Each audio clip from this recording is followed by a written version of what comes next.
વસ્તી વધારો વર્ષો સુધી ભારતની મુખ્ય સમસ્યાઓમાંથી એક સમસ્યા રહી છે, પરંતુ હવે એનાથી એકદમ ઉલટું ઘટતો જન્મદર ભારતની નવી ચિંતાનું કારણ બન્યું છે. આની પાછળ ઘણા બધા કારણો જવાબદાર હોઈ શકે, ચાહે બદલાતી લાઇફસ્ટાઇલ હોય, બદલાતું પર્યાવરણ હોય કે પછી કપલ્સની સંતાન નહીં કરવાની ઈચ્છા. પરંતુ એ દિવસ દૂર નથી કે જ્યારે જાપાન, સાઉથ કોરિયા કે રશિયાની જેમ ભારતમાં પણ સંતાન કરવા માટે લોકોને ઇન્સેન્ટિવાઇઝ કરવામાં આવે. તો લેટેસ્ટ ન્યૂઝ પ્રમાણે ભારતનો વસ્તી માટેનો જે રિપ્લેસમેન્ટ રેટ છે એ 2.1 થી નીચે જતો રહ્યો છે. હવે આ રિપ્લેસમેન્ટ રેટ શું છે એ પહેલા સમજી લઈએ. તો દુનિયામાં વસ્તી ઘટાડો ન થાય એ માટે રિપ્લેસમેન્ટ રેટ 2.1 હોવો જોઈએ એવું નિષ્ણાતો કહે છે. એટલે કે કપલ દીઠ 2.1 સંતાન હોવા જોઈએ, જેથી કરીને એ સંતાનો એમના માતા પિતાને રિપ્લેસ કરી શકે. તમને પ્રશ્ન થશે કે રિપ્લેસમેન્ટ રેટ 2 કેમ નથી, 2.1 કેમ છે? તો એની પાછળનું કારણ એ છે કે ઘણા બધા બાળકોનું અકાળે અવસાન થતું હોય છે, તો બીજી તરફ ઘણા બધા કપલ્સ એવા પણ હોય છે કે જેમને સંતાનો જોઈતા જ નથી હોતા, અને એના કારણે એક્સપર્ટ એવું કહે છે કે કપલ દીઠ 0.1 જેટલો રિપ્લેસમેન્ટ રેટ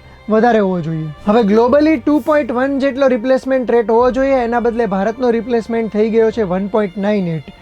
એટલા માટે ઘણા બધા એક્સપર્ટ આને ચિંતાનો વિષય માની રહ્યા છે. ભારત સિવાય બીજા દેશોમાં રિપ્લેસમેન્ટ રેટ કેવો છે? તો ચીનનો આંકડો છે 1.5, તો બીજી તરફ સાઉથ કોરિયાનો સૌથી ઓછો 0.78 જેટલો રિપ્લેસમેન્ટ રેટ છે. દુનિયાના સૌથી ખુશ દેશોમાંથી એક માનવામાં આવતા જાપાનમાં તો ઘણા બધા ગામડાઓને ડાઇંગ વિલેજીસ તરીકે ઓળખવામાં આવે છે, કારણ કે ત્યાં વૃદ્ધોની સંખ્યા જે ઝડપે વધી રહી છે અથવા તો મૃત્યુદર જે રીતે વધી રહ્યો છે એ ઝડપે જન્મદર નથી વધી રહ્યો.